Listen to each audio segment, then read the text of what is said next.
नमस्कार दोस्तों, मैं राहुल मिश्रा और मैं आप सभी का एक बार फिर से स्वागत करता हूं आपके अपने चैनल माई पाठशाला में और पाठशाला रेलवे एग्जाम में। आज तारीख है 1 जून और आज के इंपॉर्टेंट करंट अफेयर्स लेकर मैं आ गया हूं।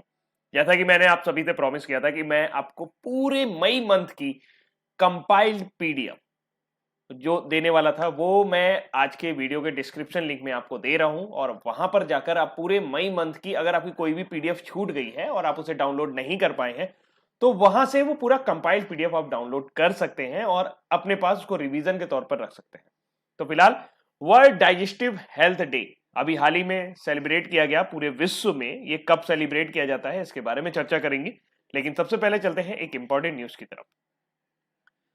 कर्नाटक सरकार ने राज्य स्वास्थ्य रजिस्टर नाम का अपनी तरह का एक पहला कार्यक्रम शुरू करने की घोषणा की है। राज्य स्वास्थ्य रजिस्टर जो है ये कर्नाटक सरकार की योजना है और इसे शुरू करने का उनका मकसद क्या है या क्या मोटिव है इसके पीछे, इसके बारे में बात करते हैं। तो इसका जो पहला मोटिव है कि राज्य के प्रत्येक नागरिक को गुणवत्तापूर्ण स्वास्थ्य सेवा प्रदान करना है। इस कार्यक्रम को पहले एक पायलट परियोजना के तौर पर राज्य के चिक्काबल्लापुरा और दक्षिण कन्नड़ जिले में लॉन्च किया जाएगा, जिसके बाद इसकी सफलता अगर होती है तो इसे राज्यव्यापी स्तर पर विस्तार संबंधी निर्णय लिया जाएगा। इस संबंध में राज्य के 6.5 करोड़ लोगों का स्वास्थ्य सर्वेक्षण करने के लिए प्राथमिक स्वास्थ्य केंद्र कर्मचारी, राजस्व विभाग व आशा वर्कर्स के साथ शिक्षा विभाग के अधिकारी तैनात किए जाएंगे और ये डिसाइड करेंगे कि जो लोग हैं या जो भी उस राज्य के निवासी हैं, कर्नाटक राज्य के निवासी हैं, उनका जो स्वास्थ्य स्तर है वो कैसा है। बेसिकली इसमें आपका टीबी की जांच होगी, शुगर की जांच होगी, बीपी की जांच होगी। तो इस तरीके से जो मूलभूत बीमारियां जो समाज में ज्यादा तबके पर फैलती हैं उनकी जांच करने के लिए स्वास्थ्य रजिस्टर का प्रयोग किया जाएगा। लेकिन इसकी जो जरूरत अभी पड़ी है वो सीधा सा इस वजह से पड़ी है क्योंकि कोविड-19 के दौरान लोग जो पहले से ही इनकी इम्यूनिटी यानी कि रोग प्रतिरोधक क्षमता कमजोर रहती है, उन्हें एक्स्ट्रा सतर्कता बरतने की जरूरत है, उन्हें कुछ एक्स्ट्रा करने की जरूरत है, जिसकी वजह से एक राज्य स्वास्थ्य रजिस्टर बनाया जाएगा और उसमें लोगों का बकायदा डेटा मेंटेन किया जाएगा और ये देखने की कोशिश की जाएगी कि वाकई में किस तरह की स्वास्थ्य योजनाएं शुरू की जा सके। तो फिलहाल राज्य स्वास्थ्य रजिस्टर नाम का अपने टाइप का एक पहला प्रोग्राम जो है वो कर्नाटक सरकार शुरू करने जा रही है। कर्नाटक के बारे में बात करें तो ये अभी हाल ही में चर्चा में क्यों रहा, तो इंडिया जो है कि world class facility centre develop करने जा रहा है। भारत जो है वो एक world class facility centre develop करेगा कर्नाटक के चिल्लाकरे में, ताकि जो हमारे एस्ट्रोनॉट हैं जिनको अभी हाल ही में रूस जाना पड़ा है, ताकि जो हमारा मानव मिशन रहेगा अंतरिक्ष के लिए उसमें एस्ट्रोनॉट जो होते हैं, अंतरिक्ष यात्री जो होते हैं, उनको थोड़ा सा ट्रेनिंग की जरूरत होती है। तो इसके लिए अब उन्हें बाहर नहीं जाना पड़ेगा, रूस नहीं जाना पड़ेगा। कर्नाटक के चिल्लाकरे में ये ट्रेनिंग सेंटर डेवलप किया जाएगा जहां उन्हें जीरो ग्रेविटी में काम करने का प्रशिक्षण दिया जाएगा। आईसीजी आईसीजी यानी कि इंडियन कोस्ट गार्ड ने अभी हाल ही में एक high speed interceptor boat C448 Mangalore Karnataka में डिप्लॉय की है। 107वीं भारतीय विज्ञान कांग्रेस ये बेंगलोर में अभी आयोजित हुई थी और इसका जो विषय रहा यानी थीम रहा वो था science and technology rural development. नवा टॉम ट्रैफिक इंडेक्स जारी किया था टॉम नाम की कंपनी ने, जिसने बताया कि बेंगलोर जो है ये विश्व का सबसे खराब ट्रैफिक सिस्टम रखता है और 10 शहरों की लिस्ट में 4 इंडियन सिटीज यानी कि 4 भारतीय शहर शामिल हुए। इंडियन साइंटिस्ट यानी कि भारतीय वैज्ञानिक डॉक्टर साक्य सिंह सेन की और उनकी टीम ने अभी हाल ही में मर्क यंग साइंटिस्ट अवार्ड जीता है, जो कि कर्नाटका से बिलोंग करते हैं। डॉक्टर साक्य सिंह सेन केमिस्ट्री के विशेषज्ञ हैं और मर्क यंग साइंटिस्ट अवार्ड उन्हें दिया जाता है जिनके पास 10 वर्ष से कम का अनुभव होता है केमिस्ट्री में शोध करने का, लेकिन उन्होंने कोई ऐसी आविष्कार कर लिया होता है जिसकी वजह से समाज का भला हो सकता है या सोसाइटी में इनोवेशन आ सकता है, तो इसके लिए उन्हें मर्क यंग साइंटिस्ट अवार्ड दिया गया है।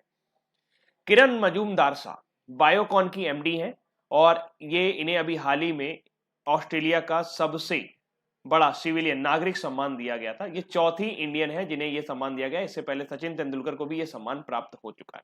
तो ऑस्ट्रेलिया का सर्वोच्च नागरिक सम्मान इस बार दिया गया किरण मजूमदार शाह। ये भी आपकी कर्नाटका से बिलोंग करती हैं और बायोकॉन नाम की कंपनी है उसकी एमडी है यानी कि मैनेजिंग डायरेक्टर है। कर्नाटका के सीएम जी ने अभी यानी कि मुख्यमंत्री जी ने अभी जन सेवक स्कीम लॉन्च की थी, ताकि जो भी गवर्नमेंट स्कीम होती हैं, जो भी सरकारी योजनाएं होती हैं, उनका लाभ लोगों के घर घर तक पहुंचाया जा सके। और ये है आपके बीएस येदियुरप्पा, जिनका पूरा नाम होगा बुक्का नागरे सिद्धलांगिप्पा येदुरप्पा। मैंगलोर की रहने वाली एडलिन कैस्टेलिनो ने अभी हाल ही में मिस दिवा यूनिवर्स 2020 का टाइटल जीत लिया है और यही जो है अब हमारे यहाँ मिस यूनिवर्स प्रतियोगिता में भारत को रिप्रेजेंट करेंगी एडलिन कैस्टेलिनो। ये भी मैंगलोर कर्नाटक से बिलोंग करती हैं। कर्नाटक सरकार ने नमस्ते और हैंडशेक स्कीम लॉन्च की थी कोविड-19 की शुरुआत के दौरान, ताकि लोग नमस्ते करें हाथ मिलाने की जगह पर। कैपिटल सिटी यानी कि राजधानी बेंगलुरु है कर्नाटका की। चीफ मिनिस्टर है बी एस येदुरप्पा यानी कि बुक्का नाकरी सिद्धालिंगप्पा येदुरप्पा। थोड़ा सा ये जो कन्नड़ नाम होते हैं बोलने में थोड़ा सा दिक्कत होता है हम नॉर्थ इंडियन वालों को। गवर्नर है वाजुभाई वाला। स्टेट एनिमल भारतीय हाथी, state bird Indian roller, state tree है इंडियन सैंडलवुड यानी कि चंदन, और स्टेट फ्लावर है निम्फिया लिम्बो लोटस यानी कि जिसे कमल कहते हैं। तो चलते हैं, ये आपको हिंदी में भी दे दिया है, जिन लोगों को हिंदी में जरूरत होगा वो हिंदी में पढ़ लेंगे। बाकी मैंने इसको पूरा एक्सप्लेन कर दिया है कि कर्नाटक के चेल्लाकरे में विश्व स्तरीय सुविधा केंद्र स्थापित होगा जिसमें अंतरिक्ष यात्रियों को प्रशिक्षित किया जाएगा। High speed interceptor boat C448 का संचालन किया गया आईसीजी द्वारा। 107वीं विज्ञान कांग्रेस बेंगलोर में आयोजित की गई थी। विषय था विज्ञान और प्रौद्योगिकी ग्रामीण विकास। जबकि 108वीं विज्ञान कांग्रेस जो होगी वो अपनी पुणे महाराष्ट्र में आयोजित की जाएगी। और बेंगलोर की एडेलाइन कैस्टेलिनो लिवा मिस दिवा यूनिवर्स का खिताब जीता है। अगली जानकारी आप सभी को जानकारी होगी कि गोवा में आपके 36वें राष्ट्रीय खेल होने वाले थे, यानी कि नेशनल गेम होने वाले थे। लेकिन कोविड-19 की वजह से गोवा के जो मुख्यमंत्री हैं प्रमोद सावंत, उन्होंने कह दिया कि हम असमर्थ हैं और हम इस समय इनका आयोजन नहीं कर सकते। तो फिलहाल टोक्यो ओलंपिक के बाद 36वें राष्ट्रीय खेलों को भी अनिश्चित काल के लिए स्थगित कर दिया गया है। इन खेलों का आयोजन 20 अक्टूबर से 4 नवंबर 2020 में गोवा में होना था। कोरोना वायरस महामारी के कारण अगले आदेश तक इन खेलों को स्थगित किया गया है। गौरतलब है कि 35वें राष्ट्रीय खेल जो हुए थे वो आपके 2015 में हुए थे और ये केरल में हुए थे। 36वें राष्ट्रीय खेलों के लिए बुलबुल रूबीगुला को शुभंकर बनाया गया है, जिसकी जानकारी मैंने कुछ समय पहले आपको दी थी। रूबीगुला गोवा का राजकीय पक्षी है और इस शुभंकर का अनावरण खेल मंत्री किरण रिजिजू ने किया था। तो गोवा 36वें राष्ट्रीय खेलों को अभी अनिश्चित काल के लिए, जो कि वहां पर होने वाले थे अक्टूबर से नवंबर के दौरान, वो वहां पर अभी नहीं होंगे, कुछ समय लगेगा। अब गोवा की बात कर सकते हैं, हिंदी इंग्लिश दोनों में स्लाइड है तो घबराइएगा नहीं। गोवा की बात करें तो 5वां एडिशन यानी कि 5वां संस्करण जो है विज्ञान film festival, science film festival का, ये पणजी गोवा में आयोजित हुआ।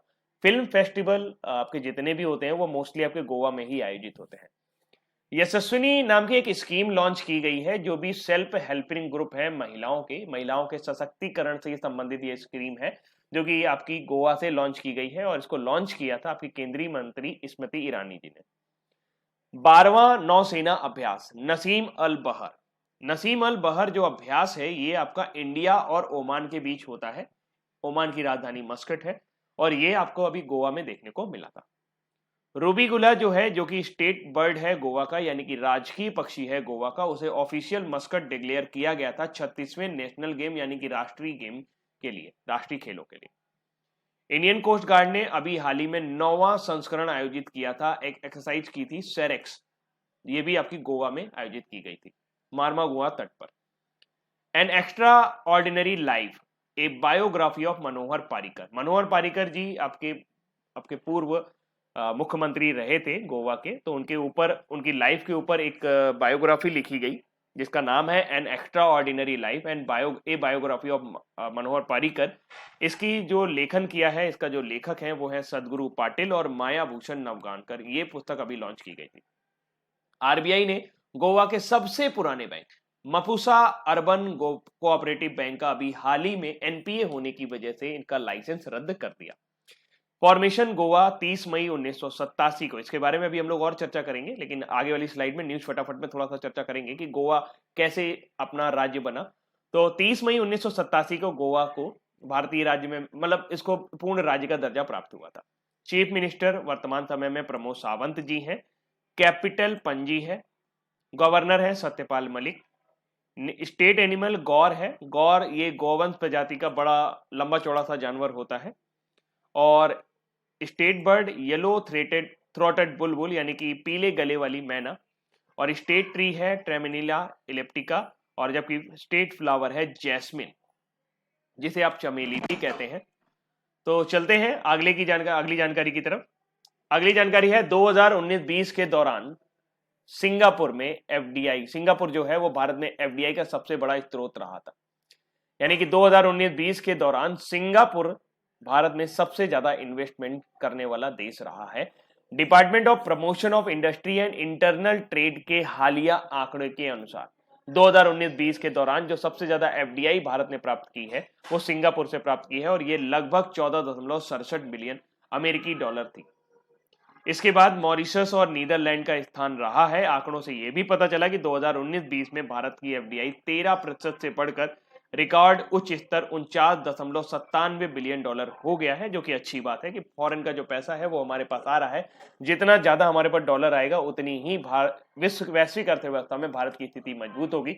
और भारत की स्थिति मजबूत होने का ही मतलब है कि ट्रंप चाहते हैं कि जो G7 की समिट उन्होंने अभी हाल फिलहाल तो रद्द कर दी है, लेकिन अगर उसमें G7 की समिट हो तो उसमें भारत, ऑस्ट्रेलिया जैसे देश भी भाग लें, क्योंकि उनका कहना है कि समय परिवर्तन के साथ साथ अब G7 में जो देश शामिल हैं वो G7 में रहने लायक रहे नहीं और नई अर्थव्यवस्थाओं को इसमें शामिल करना होगा, क्योंकि समय लगातार बदलता चला जा रहा है। जबकि यहां पर एक बात और बताई गई कि अधिकतम जो विदेशी प्रवाह रहा वो सर्विस सेक्टर से आया, यानी कि हमने जो किया है वो सर्विस ज्यादा की है लोगों को। 7.85 बिलियन अमेरिकी डॉलर रहा, जिसके बाद हम कंप्यूटर सॉफ्टवेयर और हार्डवेयर बेचने में माहिर रहे। तो 2019-20 के दौरान देश में सबसे ज्यादा फॉरेन डायरेक्ट इन्वेस्टमेंट यानी कि प्रत्यक्ष विदेशी निवेश करने वाला जो देश रहा वो सिंगापुर रहा। अभी हाल ही में आपने देखा था कि भारत ने अपने एफडीआई नियमों के बारे में बदलाव किया था, क्योंकि मार्केट जो है वो इस टाइम डाउन है। सभी कंपनियों के जो शेयर हैं उनके जो मूल्य हैं वो गिरते चले जा रहे हैं और ऐसी स्थिति में जो चीनी कंपनियां हैं या जो पड़ोसी देशों की कंपनियां हैं वो लगातार इन्वेस्टमेंट का प्लान ढूंढ रही हैं और इन्वेस्ट कर भी रही हैं। जैसे कि पीपल्स बैंक्स ऑफ चाइना ने एचडीएफसी में अपना इन्वेस्टमेंट किया। आपने देखा कि जियो पे भी काफी सारा इन्वेस्टमेंट अभी हाल के दौरान हुआ है और 5 बड़े सौदे जो हैं वो जियो ने अभी हाल ही में किए हैं। और इसका सीधा सा मतलब यह है कि जब हमारे देश में प्रत्यक्ष विदेशी निवेश आता है तो उसका कहीं ना कहीं आप सीधा सा मतलब ये समझ लग सकते हैं कि बाजार में विदेशी कंपनियों का जो प्रभुत्व है वो धीरे धीरे बढ़ रहा है। कहीं ना कहीं अच्छी बात भी है और कहीं ना कहीं ये खराब बात भी है। तो फिलहाल रशिया ने अभी हाल ही में ब्रिक्स देशों की टैक्स अथॉरिटीज मीट की है। अभी ब्राजील, रूस, भारत, चीन और दक्षिण अफ्रीका देशों का संगठन ब्रिक्स ने टैक्स प्राधिकारियों की प्रमुख बैठक का आयोजन 29 मई को किया था। इस बैठक की मेजबानी फेडरल टैक्स सर्विस ऑफ रूस द्वारा की गई थी, जिसके पास वर्तमान में ब्रिक्स कर प्राधिकारियों को कोविड-19 महामारी पर प्रतिक्रिया पर चर्चा करने और कर मामलों में सहयोग के संभावित क्षेत्रों का पता लगाने का अधिकार है। यानी कि इस टाइम अगर हम मेजबानी देखें तो ब्रिक्स देशों की जो भी अभी बैठक होने वाली थी वो रसिया करने वाला था, सेंट पीटर्सबर्ग में, लेकिन 2 दिन पहले ही रसिया ने बताया है कि ब्रिक्स देशों की जो बैठक है वो हाल फिलहाल कोविड-19 की वजह से टाल दी गई है। ये 12वीं बैठक होती ब्रिक्स देशों की जो शीर्ष स्तर नेता जिसमें भाग लेते हैं, लेकिन 11वीं बैठक जो थी वो आपकी रियो डी जेनेरियो ब्राजील में हुई थी। इस आयोजन का जो बैठक है वो मॉस्को में किया जाना था, लेकिन कोविड-19 के मद्देनजर इसे वीडियो कॉन्फ्रेंसिंग के माध्यम से आयोजित किया। हमारी तरफ से वित्त सचिव यानी कि वर्तमान समय में हमारे फाइनेंस सेक्रेटरी जो हैं वो हैं अजय भूषण पांडे, जिन्होंने अभी हाल ही में राजीव कुमार जी का स्थान लिया है। अजय भूषण पांडे जी का अपॉइंटमेंट अभी हाल ही में वित्त सचिव के रूप में किया गया है। कंफ्यूज मत होइएगा, ये वित्त सचिव है, जबकि विदेश सचिव वर्तमान समय में हर्षवर्धन श्रृंगला है।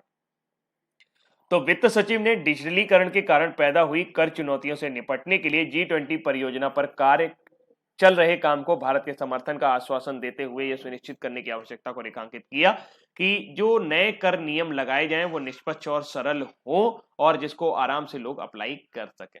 तो हाल फिलहाल रशिया ने आयोजित की ब्रिक्स देशों के टैक्स अथॉरिटीज की मीटिंग। अगली जानकारी है साई बोल सकते हैं, संदीप प्रधान जी का जो टेन्योर है एज ए डायरेक्टर जनरल वो 2 साल के लिए बढ़ा दिया है। स्पोर्ट्स अथॉरिटी ऑफ इंडिया युवा कार्य एवं खेल मंत्रालय के अंतर्गत काम करने वाला भारतीय खेल प्राधिकरण स्पोर्ट्स अथॉरिटी ऑफ इंडिया के महानिदेशक संदीप प्रधान जी का कार्यकाल 2 साल बढ़ाने का फैसला किया गया है। तो आपको यहां पर यह याद रखना होगा, स्पोर्ट्स अथॉरिटी ऑफ इंडिया के जो हेड हैं, डायरेक्टर जनरल हैं, वो कौन है? संदीप प्रधान है। फिलहाल उनका जो कार्यकाल है वो 6 जून 2020 से लागू होगा। मंत्रिमंडल की नियुक्ति समिति ने युवा कार्य एवं खेल मंत्रालय के कार्यकाल बढ़ाने के प्रस्ताव को मंजूरी दी है। दूसरी बात ये याद रखिएगा, युवा कार्य एवं खेल मंत्रालय के मंत्री वर्तमान समय में किरण रिजिजू जी हैं और स्पोर्ट अथॉरिटी ऑफ इंडिया जो है ये खेल में नियामक संस्था के रूप में कार्य करता है। फिलहाल आगे चलते हैं और ये जानकारी आपकी नौसेना से जुड़ी हुई है। आंध्र प्रदेश के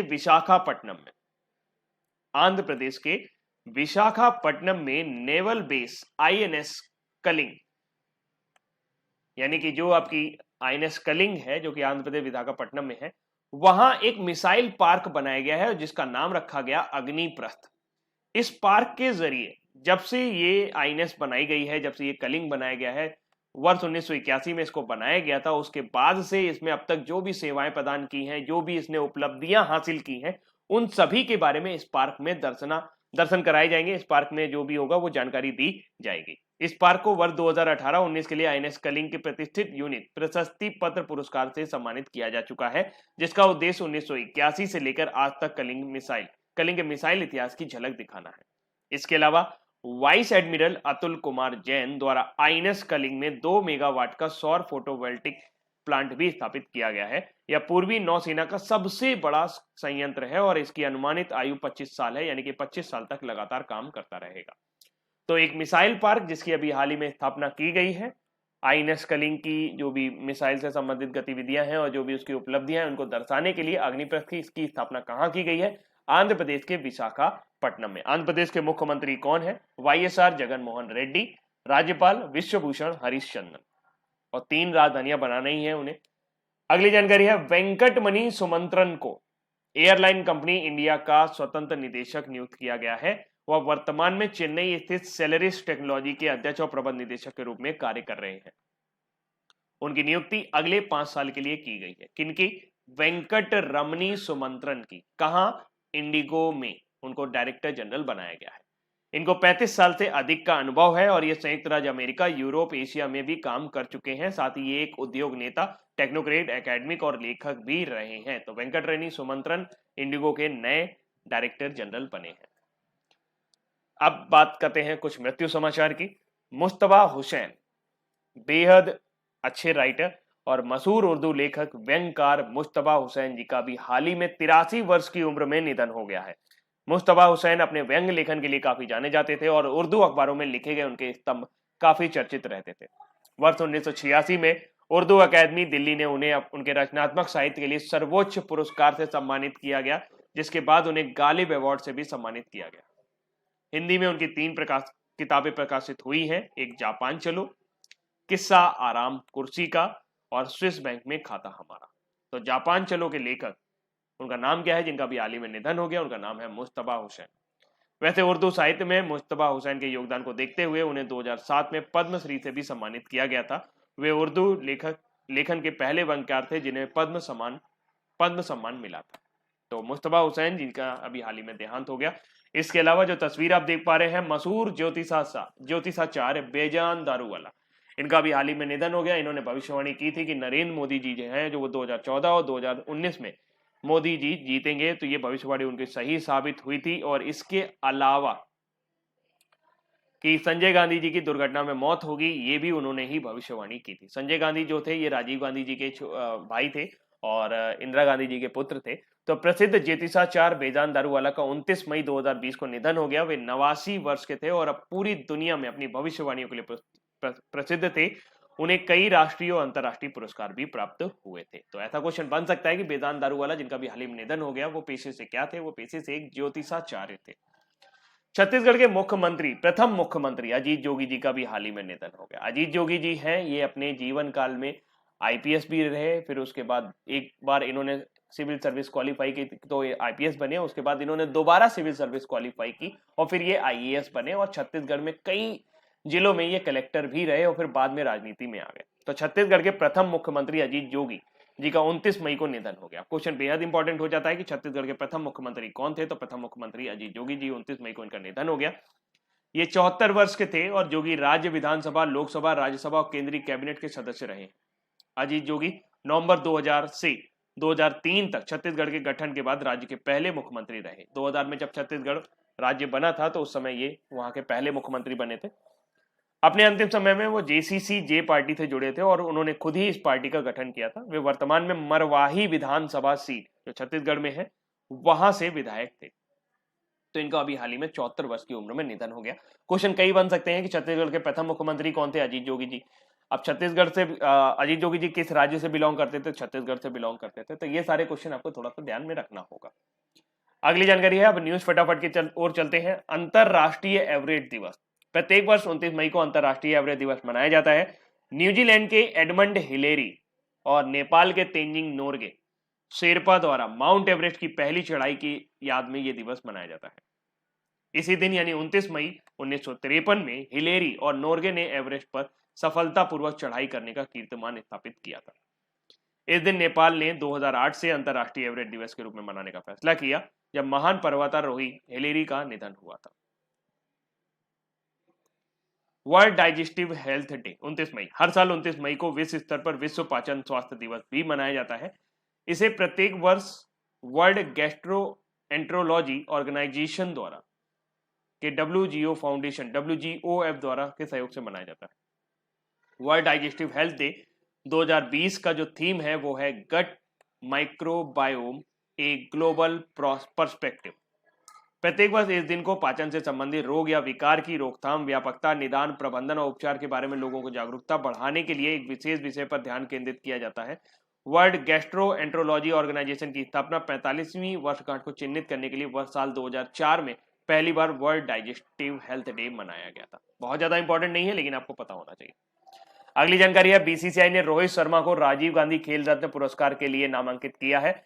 इसके अलावा बीसीसीआई के जो चेयरमैन हैं सौरव गांगुली, उन्होंने बताया कि अर्जुन पुरस्कार के लिए उन्होंने ईशांत शर्मा, शिखर धवन और दीप्ति शर्मा, जो कि कहा जाता है कि महिला में पूरी तरह से ऑलराउंडर है, क्योंकि सबसे ज्यादा रन बनाने का एक पारी में और एक पारी में 6 विकेट लेने का जो कीर्तिमान है वो दीप्ति शर्मा जी के पास है। तो हाल ही में बीसीसीआई यानी कि board of cricket control of India ने हाल ही में 2020 के राजीव गांधी खेल रत्न पुरस्कार के लिए सलामी बल्लेबाज रोहित शर्मा को नामांकित किया है, क्योंकि रोहित शर्मा ने वनडे फॉर्मेट में हो चाहे टेस्ट फॉर्मेट में हो अपने प्रदर्शन को लगातार 4 सालों से बेहतर बनाए रखना है। राजीव गांधी पुरस्कार जो है ये देश के पूर्व प्रधानमंत्री राजीव गांधी जी की याद में दिया जाने वाला खेल का सबसे बड़ा, भारत के अंदर दिया जाने वाला खेल का सबसे बड़ा पुरस्कार है। पिछले वर्ष 2019 में राजीव गांधी खेल रत्न पुरस्कार बजरंग पुनिया और दीपा मलिक जी को दिया गया था। गोवा स्थापना दिवस। इस दिवस का आयोजन गोवा को पूर्ण राज्य का दर्जा मिलने के अवसर पर किया जाता है। वर्ष 1947 में 30 मई को स्वतंत्रता के बाद सरदार पटेल ने सभी रियासतों को मिलाकर भारत को एक संघ राज्य का रूप दिया। वे चाहते थे कि गोवा को भी भारतीय संघ राज्य क्षेत्र में शामिल करना चाहते थे, किंतु ऐसा नहीं हो पा रहा था, क्योंकि 1510 ईस्वी से गोवा और दमन और दीव पर पुर्तगालियों का औपनिवेशिक शासन था। भारत सरकार ने कई बार पुर्तगाली सरकार से वार्ता की, किंतु वे विफल रही, जिसके बाद अंततः 18 दिसंबर 1961 को भारत की सेना ने गोवा दमन द्वीप पर हमला कर दिया। 19 दिसंबर 1961 को पुर्तगाली सेना ने आत्मसमर्पण कर दिया और गोवा को स्वतंत्रता प्राप्त हुई। इसके बाद 30 मई 1987 को तत्कालीन प्रधानमंत्री द्वारा गोवा को आधिकारिक तौर पर भारत का 25वां राज्य घोषित किया गया। गोवा भारतीय प्रायद्वीप के पश्चिमी तट पर स्थित है। इसके उत्तर में तेरेखोल नदी बहती है, जो गोवा को महाराष्ट्र से अलग करती है। महाराष्ट्र और गोवा के बीच में जो सीमा बनाती है उस नदी का नाम है तेरेखोल नदी। वहीं इसके पश्चिम में अरब सागर है। गोवा का कुल क्षेत्रफल लगभग 3702 वर्ग किलोमीटर है। वर्ष 2011 की जनगणना के अनुसार गोवा की जनसंख्या तकरीबन 14,58,545 है। गोवा की राजधानी पणजी है और यहाँ मुख्य तौर पर कोंकणी भाषा का प्रयोग किया जाता है। इसके अतिरिक्त यहाँ मराठी, हिंदी, अंग्रेजी और कन्नड़ आदि भाषाएं भी आपको सुनने को मिल जाएंगी। तो गोवा का स्थापना दिवस मनाया जाता है 30 मई 1987 की याद में, हर साल 30 मई को। और अभी प्रधानमंत्री नरेंद्र मोदी जी ने गोवा के स्थापना दिवस पर गोवा निवासियों को बधाई दी थी। एमपी सरकार ने कुशल श्रमिकों के लिए एक रोजगार सेतु ऐप शुरू किया है, एक योजना शुरू की है रोजगार सेतु। मध्य प्रदेश के मुख्यमंत्री शिवराज सिंह चौहान ने रोजगार सेतु नामक एक योजना शुरू करने की घोषणा की है। यह योजना कोविड-19 महामारी के कारण राज्य में जो भी वापस आए हैं उन कुशल श्रमिकों को रोजगार सुरक्षित करने के लिए, उनको रोजगार को सुरक्षित करने में मदद करेगी। मध्य प्रदेश सरकार ने बेरोजगार प्रवासियों के लिए उनके कौशल से संबंधित क्षेत्र में नौकरियां तलाशने करने के लिए और पंजीकृत करने के लिए एक नए पोर्टल एमपी रोजगार सेतु पोर्टल को भी आरंभ किया है। इसी तरह की एक योजना आपको उत्तराखंड में भी देखने को मिलेगी, जहां उत्तराखंड के मुख्यमंत्री जी ने मुख्यमंत्री स्वरोजगार योजना शुरू की है, ताकि जो श्रमिक वापस आए हैं उनको वहीं पर कुछ रोजगार का प्रबंध किया जा सके। तो रोजगार सेतु जो है ये आपकी एमपी सरकार की योजना है, लेकिन आपको थोड़ा सा कंफ्यूज कर सकती है रोजगार संघी के साथ। तो ये रोजगार संघी जो है वो ऐप है और रोजगार जो सेतु जो है वो आपका योजना है। चलते हैं अगली जानकारी की तरफ। वर्ल्ड नो टोबैको डे ये 31 मई को मनाया जाता है और बहुत बड़ी जानकारी आपके सामने आएगी कि वर्ल्ड नो टोबैको डे मनाने का जो मुख्य उद्देश्य है लोगों को तंबाकू से होने वाले स्वास्थ्य नुकसान के विषय में सचेत करना है। WHO के मुताबिक तंबाकू की वजह से दुनिया भर में हर साल 8 मिलियन लोगों की मौत होती है। आप समझिए एक साल के अंदर 8 मिलियन यानी कि लगभग 80 लाख, क्योंकि 1 मिलियन में 10 लाख लोग होते हैं तो 8 मिलियन यानी 80 लाख लोगों की मौत हो जाती है पूरे विश्व में। और अगर आप देखें तो कोरोना का आंकड़ा इससे कहीं कम है। फिर भी आप कहेंगे सर कोरोना तो संक्रमण करने वाला है, तो मैं आपको बताऊं कि तंबाकू जो है ये भी आपको संक्रमित करती है। अगर आप पैसिव स्मोकिंग करते हैं, मतलब कि कोई अगर आपके बगल में सिगरेट पी रहा है तो उसका नुकसान आपको भी उतना ही होगा जितना उसको होता है। तो ऐसे में तंबाकू पीने वाला खुद को परेशान नहीं करता, वो दूसरे को भी परेशान कर देता है। तो वर्ल्ड हेल्थ ऑर्गेनाइजेशन यानी WHO के द्वारा नो टोबैको डे की शुरुआत की गई थी। इसका उद्देश्य लोगों को तंबाकू के स्वास्थ्य पर होने वाले खतरे और साइड इफेक्ट को लेकर जागरूक करना था और उन्हें इन चीज के इस्तेमाल से दूर करना था। इस बार जो थीम रही है वो है युवाओं को इंडस्ट्री के हथकंडे से बचाना और उन्हें तंबाकू और निकोटीन के सेवन से रोकना है। वर्ल्ड हेल्थ ऑर्गेनाइजेशन की वेबसाइट पर भी ये दिखाई दे रहा था। वर्ल्ड नो टोबैको डे 31 मई को मनाया जाता है और इस बार की थीम रही है protecting youth from industry manipulation and preventing them from tobacco and nicotine use. तो वर्ल्ड नो टोबैको डे हर साल 31 मई को मनाया जाता है। अब बारी है आज के हमारे वन लाइनर की। वित्त वर्ष 2019-20 के दौरान भारत में FDI का सबसे बड़ा स्रोत कौन सा देश बना है? सिंगापुर। किस राज्य सरकार ने राज्य की आबादी के स्वास्थ्य संबंधी डेटा को एकत्र करने के लिए राज्य स्वास्थ्य रजिस्टर नामक अपने तरह के पहले कार्यक्रम को शुरू करने की घोषणा की है? तो कर्नाटका। स्विस बैंक में खाता हमारा किताब के लेखक और मशहूर उर्दू लेखक और व्यंगकार जिनका भी हाल ही में 83 वर्ष की उम्र में निधन हो गया, उनका नाम क्या था? उनका नाम था मुश्तबा हुसैन। छत्तीसगढ़ के प्रथम प्रधानमंत्री, इनका भी हाल ही में 74 वर्ष की उम्र में निधन हो गया है, वो है अजीत जोगी जी। 36वें राष्ट्रीय खेलों के अनिश्चितकाल के लिए स्थगित कर दिया गया है जो कि गोवा में होने थे। इस खेल का शुभंकर क्या है? इसका खेल का शुभंकर है गोवा का राजकीय पक्षी रूबीगिला। ब्राजील, रूस, भारत, चीन और दक्षिण अफ्रीका यानी ब्रिक्स देशों के संगठन के ब्रिक्स के टैक्स प्राधिकारियों की प्रमुखों की बैठक की मेजबानी किस देश द्वारा की गई है? तो वह रूसिया द्वारा या रूस द्वारा। युवा कार्य एवं खेल मंत्रालय ने भारतीय खेल प्राधिकरण यानी कि स्पोर्ट अथॉरिटी ऑफ इंडिया के महानिदेशक का कार्यकाल, जिनका कार्यकाल 2 साल बढ़ा दिया, उनका नाम क्या है? संदीप प्रधान। प्रसिद्ध बेजान दारूवाला 29 मई 2020 को इनका निधन हो गया, वो कौन थे? वो ज्योतिषाचार्य थे। किस राज्य में स्थित नेवल बेस INS कलिंग में मिसाइल पार्क अग्निपथ की स्थापना की गई है? तो आंध्र प्रदेश के विशाखापट्टनम स्थित। किसको एयरलाइन कंपनी इंडिगो का स्वतंत्र निदेशक नियुक्त किया गया है? तो वो है वेंकट रमनी सुमंत्रन। प्रत्येक वर्ष अंतर्राष्ट्रीय एवरेज दिवस कब मनाया जाता है? 29 मई को। और विश्व पाचन स्वास्थ्य दिवस प्रत्येक वर्ष कब मनाया जाता है? 29 मई को। 30 मई को गोवा डे मनाया जाता है यानी कि गोवा का स्थापना दिवस मनाया जाता है, जबकि 31 मई को हम लोग मनाते हैं वर्ल्ड नो टोबैको डे। अब बारी है आज के हमारे क्विज की। 2019-20 वित्तीय वर्ष के दौरान भारत में FDI का सबसे बड़ा स्रोत कौन सा देश रहा है? तो वह है सिंगापुर। दूसरे नंबर पे मलेशिया। वित्तीय स्थिरता और विकास परिषद की बैठक की अध्यक्षता किसने की है? तो ये फाइनेंस मिनिस्टर ने ही की है। किस राज्य सरकार ने राज्य की आबादी के स्वास्थ्य संबंधी डेटा को एकत्र करने हेतु राज्य स्वास्थ्य रजिस्टर नाम का अपने तरह का पहला कार्यक्रम शुरू किया है? तो वह है कर्नाटका। स्विस बैंक में खाता हमारा नामक किताब के मशहूर लेखक जिनका भी हाल ही में निधन हो गया, उनका नाम क्या है? उनका नाम है मुश्तबा हुसैन। छत्तीसगढ़ के प्रथम मंत्री, इनका 29 मई को निधन हो गया, उनका नाम क्या था? अजीत जोगी। 36वें राष्ट्रीय खेलों को अनिश्चितकाल के लिए स्थगित कर दिया है। इस खेल का शुभंकर क्या था? ये आपका रूबी गुला था, जबकि मिराई टोवा जो है ये आपका टोक्यो ओलंपिक का मकसद है। ब्राजील, रूस, भारत, चीन और दक्षिण अफ्रीका देशों के संगठन ब्रिक्स के ट्रैक प्राधिकारियों के प्रमुखों की बैठक मेजबानी किस देश के द्वारा की गई है? तो ये रसिया द्वारा अभी हाल ही में वीडियो कॉन्फ्रेंसिंग के माध्यम से इस बैठक की अध्यक्षता की गई। युवा कार्य एवं खेल मंत्रालय ने भारतीय खेल प्राधिकरण के महानिदेशक का कार्य 2 साल बढ़ाने का फैसला किया, उनका नाम क्या है? उनका नाम है संदीप प्रधान। प्रसिद्ध बेजान दारूवाला 29 मई 2020 को निधन हो गया, वो कौन थे? वो प्रसिद्ध एस्ट्रोलॉजर थे यानी कि ज्योतिषाचार्य थे। किस राज्य में स्थित नेवल बेस INS कलिंग में एक मिसाइल पार्क जिसका नाम अग्निप्रथ होगा उसकी स्थापना की जा रही है? तो वो है आंध्र प्रदेश के विशाखापट्टनम में। किसको एयरलाइन कंपनी इंडिगो का स्वतंत्र निदेशक यानी कि इंडिपेंडेंट डायरेक्टर नियुक्त किया गया है? उनका नाम है वेंकट रमनी सुमंत्रन। प्रत्येक वर्ष अंतर्राष्ट्रीय एवरेज दिवस कब मनाया जाता है? हर साल 29 मई को। विश्व पाचन स्वास्थ्य दिवस प्रत्येक वर्ष विश्व स्तर पर कब मनाया जाता है? ये भी आपका 29 मई को।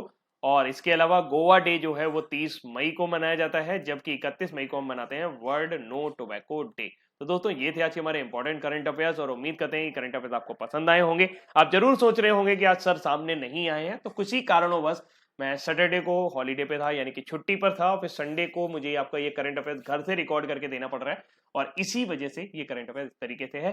प्लीज और प्लीज आप उस मई का अगर आपका कोई भी पीडीएफ छूटा हुआ है तो उसे डाउनलोड करना मत भूलिएगा, और अगर आप उसे डाउनलोड कर ले तो उस लिंक को और व्हाट्सएप और फेसबुक पे या ट्विटर पे शेयर करना मत भूलिएगा, ताकि और लोगों को भी इससे फायदा हो सके। उन्हें पूरे मंथ का जो कंपाइल पीडीएफ है वो उन्हें देखने को मिलेगा, और एक एक न्यूज का एक्सप्लेनेशन है वहां पे, फिर डिटेल है, फिर वन लाइनर है, वो डे वाइज वहां पे अरेंज किया गया है। और अगर कोई भी बच्चा उसे देख लेता है या कोई भी स्टूडेंट उसे बस एक नजर निगाह से देख भी लेगा तो उसे काफी कुछ मई का करंट अफेयर क्लियर हो जाएगा, अगर उनका कोई करंट अफेयर छूट गया है। तो फिलहाल स्वस्थ रहिए, मस्त रहिए, अभी के लिए इतना ही रखता हूं। Thank you so much, bye bye.